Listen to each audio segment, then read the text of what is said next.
ler sapating sun umiling ngulati puspita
koko sing tupa kumelon ning entiasa ngabake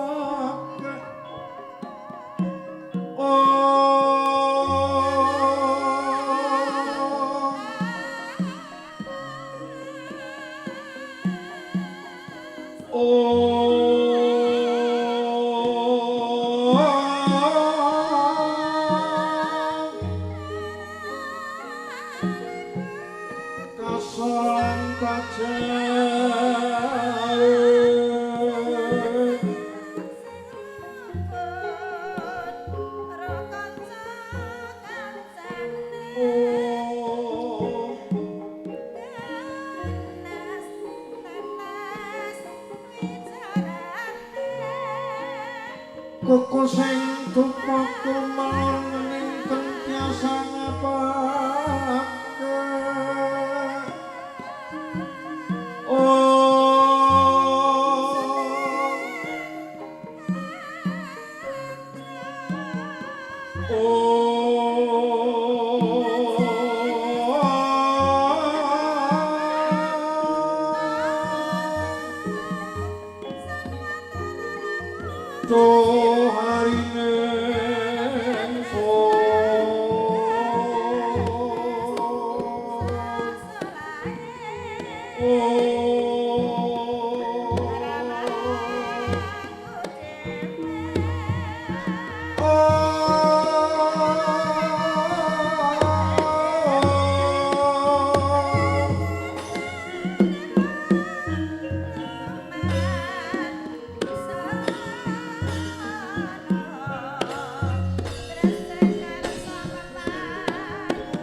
para Sarbata piton manggih negaripun Dita kang kaikuadi Dasapurwa eka marang sawiji hadilinuwih dasa 10 purwa wiwitan ya wiwitane ya pambuka carita ing siang punika ingkang wonten negari Puser Bumi negari kang agung gedhe perbawane nanging mangke nandhang susah nandhang prihatin nandhang prihatin larang sandhang kelawan larang pangan para kawula sami susah sami nandhang kasangsaya para kawula sami mulan ndara golek pangupa jiwa dagang layar datang kasil kasembadan para kaum tani sami gagar wigar tanem tuwuh sami kocar kacir pating sancir ing mangke ndadosaken sungkemping penggalih utawi dados penggalihan wonten ing negari puser bumi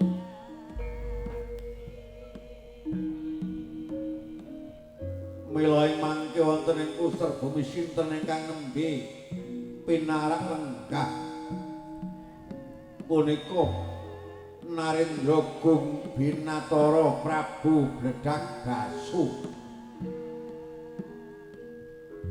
lamun Cinandra Narendra gedhe perbawane pindha Prabota Siwi netraning pindhane Surya Kembar tutuk ing pindha guwa tutuke pindha guwa sirum siunge mingis-mingis kaya pedhang linigan lamun rengkaya lindu lamun wahing kaya bledhek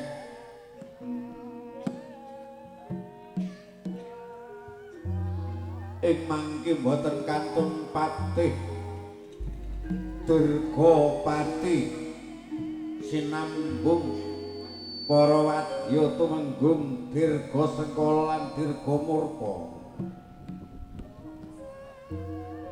ing mangke amberhatosaken dhateng kawontenan negari puser bumi lan malih amenggalihaken dhateng putra kekalih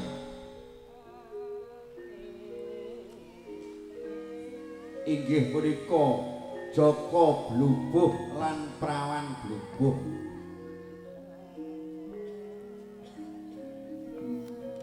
ing mangke dadosaken penggalian wonten ing puser bumi kawontenanipun matumpa-tumpa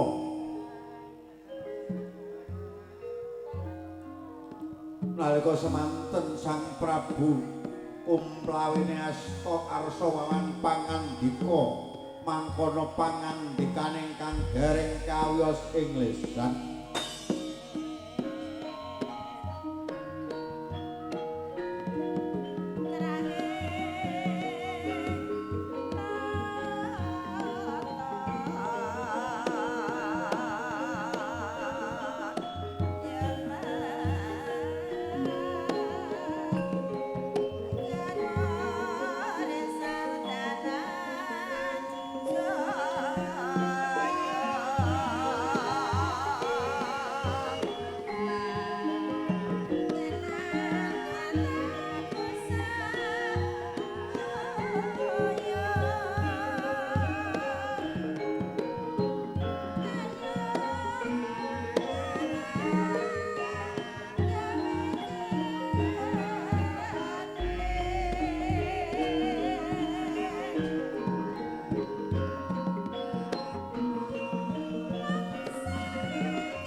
tidem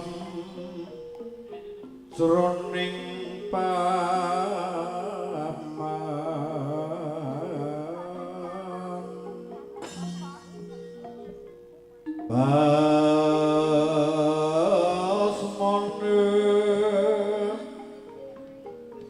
kawuryan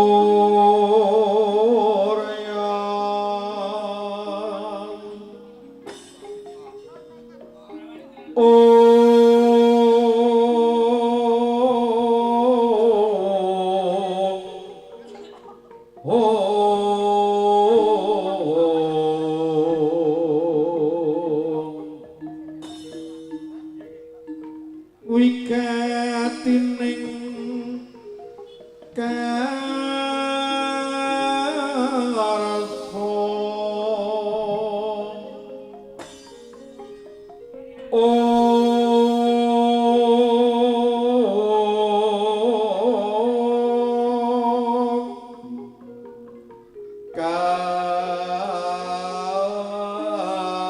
kabareng nata prabu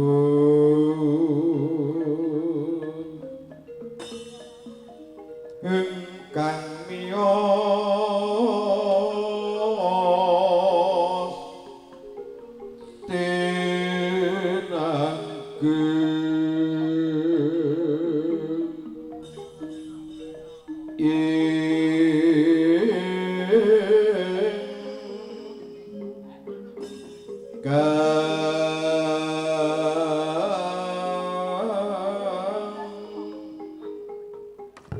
ini woko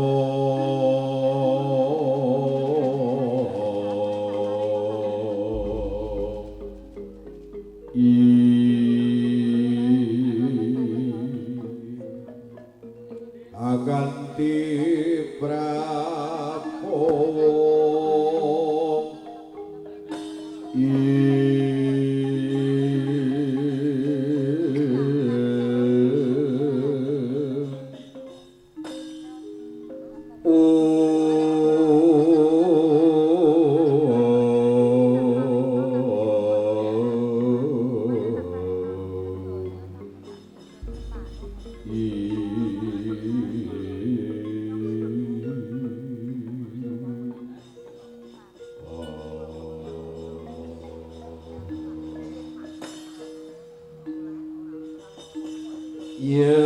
yaksa goro rupa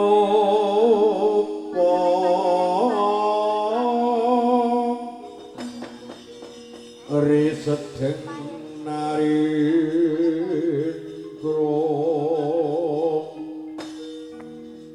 yaksa laku kamal mawalingkang gapira mengarang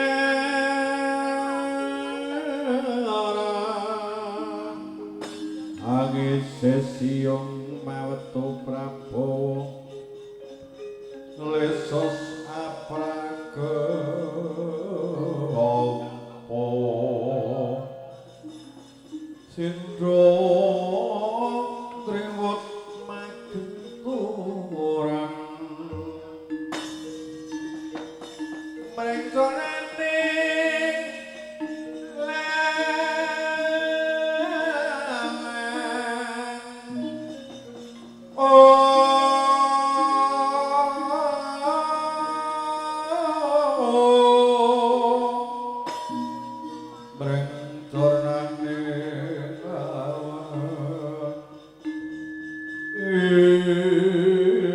ratri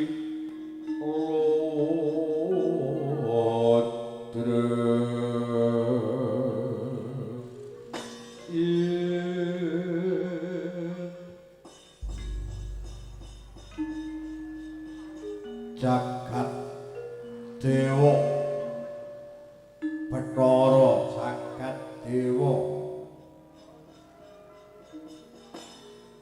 Gojleng-gojleng iblis lanat mundhut jek-jekan Mas Padha Raja Dewa Kupati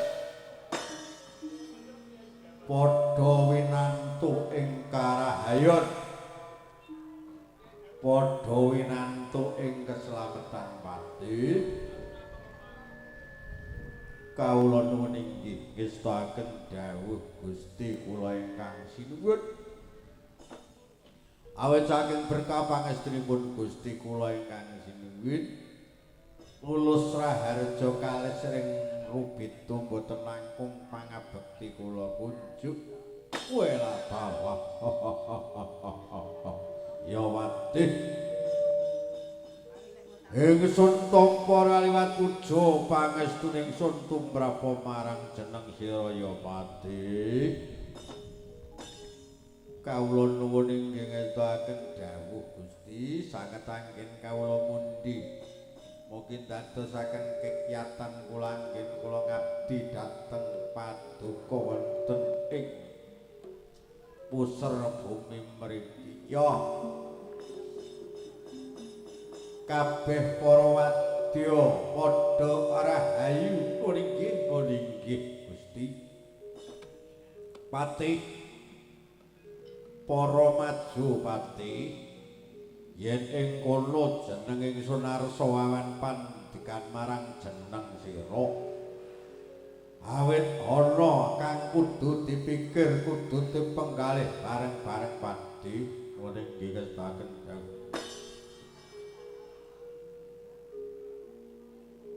ancrah ingkang puspita arum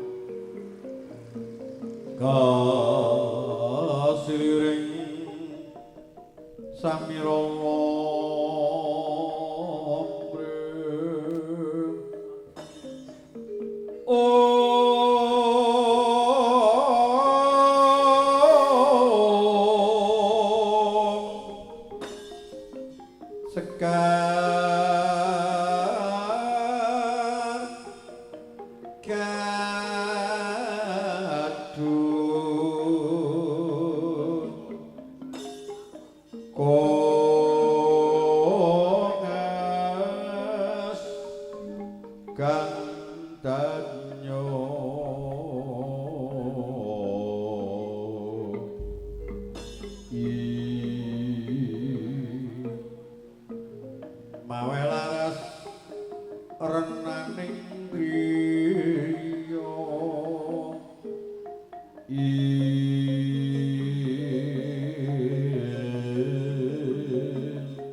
monggo kula aturi paring pangandika Gusti kula ingkang sinuwun kula aturi paring pangandika menawi perkawis punika saged kababaring kathah monggo kula aturi mbabari dhateng Punapate Iladalah ya Pati mosok patih wektu dina iki apa sing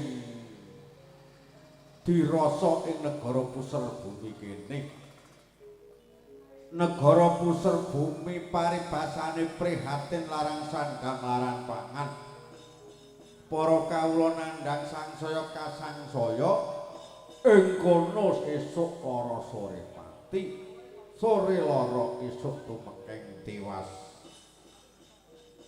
nanging patih nalika jeneng ingsun lagi jibek menggalihake negara puser bumi jeneng ingsun munggah ing sanggar palanggatan nyuwun marang panguwasaning Gusti Kang Karya Loka nalika nuju layap liyeping ngaluyup nampa wahyu sing cetha terwaca nuwun inggih ing wektu dina iki dewa nurunake ya kuwi banyu usada Tirta Usada Kados mekaten Gusti kok paduka matur. Lho piye to te? Kowe iki kok bodho temen. Wong nek dikandhani aku mung ora wis tafakur. Nampa kersaning Gusti ya kuwi wahyu kang wis cinetha kawarsita. Ora dalang warsita. Yen kayangan Salendra Bawana nalika lakon ndak ngene lho. Sri kelawan Sadana kuwi diturunake ing Medhang Kamulan, ngelar jajahan, ngelar pertanian nanging tambane durung diwenehke. Dungokno deg-budeg. Bantah dhewe apa? Ya dalam bantah menenge iki wae wis kari, belanjamu kurang kok. Ing wektu dina iki dewa turunake tirta usada tirta jengene banyu usada tangga. Sapa pawongan ora panjak ora sinden nampa tirta usada mesti bakal tentrem ayem waras wiris saklawase. Nek dikandhani kaya Majaya iki Sutar.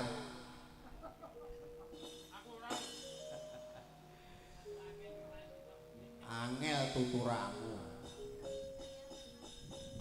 Ing wektu dina iki negara ing kusir bumi iki nandhang prihatin bisane bisa kasil kasembadan jeneng ingsun arsa munggah kayangan ngrebut utawa nyuwun banyu penguripan.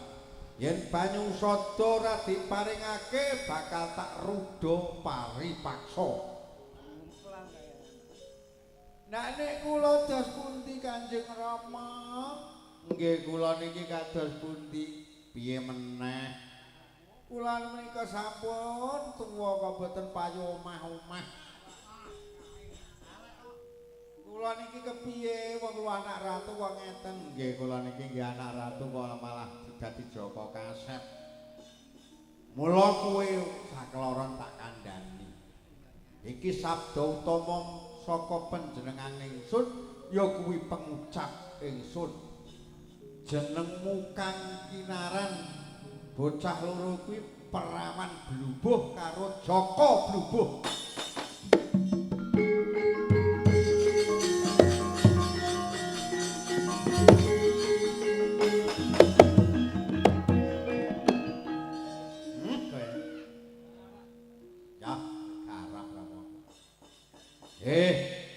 Mula kok jenenge perawan blubuh mula mengertenono.